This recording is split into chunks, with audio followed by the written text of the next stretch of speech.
Hello guys, Salty Gamer here, and today I'll be reviewing Shinsekai Yori, also known as From the New World. I decided to watch it because it's often praised as one of the best anime series of all time. Every time I hear someone talk about it, I usually hear positive things about it. The only negative thing I heard about the show is the yaoi scene, and even then, it's not like yaoi is that much of a focus. In this anime series, people have psychic powers in this world. They even go to school to learn how to control their powers.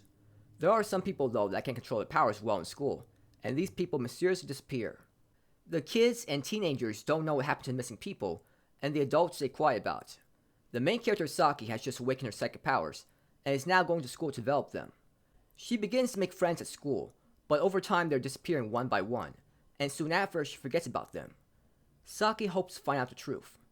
What's appealing about this anime series are the mysteries and the horror aspect of it. Even though the violence isn't as explicit at first as the violence shown in Higurashi, this anime is still pretty creepy. It lets the viewers imagine for themselves on what might have happened to people that mysteriously disappeared. Even though we don't get to see what happens to some of these characters in the show, the anime provides so many hints on what might have happened, and it makes you sick to your stomach. It doesn't need to show me these scenes. I can already imagine the horrific things that occurred. Near the end of the show is when the horror aspect is shown in an obvious way, and it's truly creepy. This is the point where everything turns bloody and violent, and to see what happens to the humans in society at the end was truly horrifying. It has some of the creepiest scenes in terms of a person chasing someone. You're left wondering who will survive, and there is so much suspense. This is truly one of the most terrifying parts in anime. The mysteries were obviously great, so many great mysteries waiting to be solved, like how did society evolve to this point? What happened to people without psychic powers? What exactly happened to people that went missing? The anime gives hints about these mysterious, terrible beings, like the Karma Demon and Fiends. It makes you curious on how these all-powerful beings appeared in the first place. We're slowly being given the answers to mysteries throughout the anime.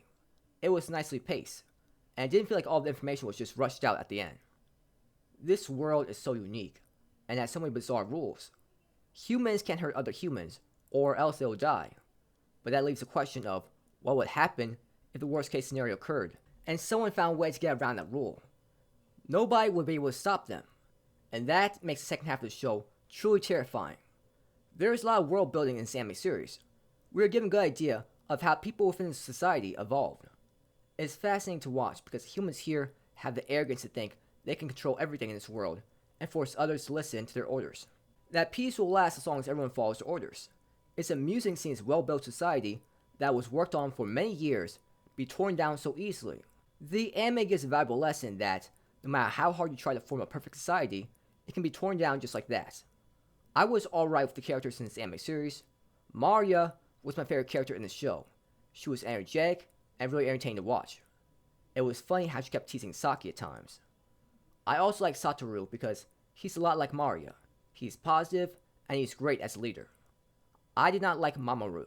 He was wimpy and whined often. He caused trouble for his group of friends. I just didn't feel bad for him. I didn't like him at all. I didn't care for Shun. He's just a moody guy that is always upset. I appreciate how he helped Saki, but for the majority of the time he was on screen, I found his personality annoying to watch. I don't really care for Saki. She did come up with great plans at times, but nothing about her personality was exciting to watch. Unlike other anime series, this anime had no opening song. It makes you curious on what the opening song would have been like. But I guess it's good that there's an extra minute and a half of screen time. The ending song was alright. The music was amazing throughout the show, and really fit the creepy atmosphere of the scenes. The animation style looked unique, but I wasn't a big fan of how it looked. The animation looked good overall. This anime was amazing. It was creepy, whether it showed the violence or not. The anime really spends a lot of time with world building and helps us understand how this world came about with its weird rules and powers. It's everything you want out of a mystery anime. I give this anime a 8 out of 10. So that's all I'm talking about for today. Thank you for watching the video. Have a great day or night wherever you are. And please like and subscribe if you enjoyed this video. And please comment if you found anything interesting in the video.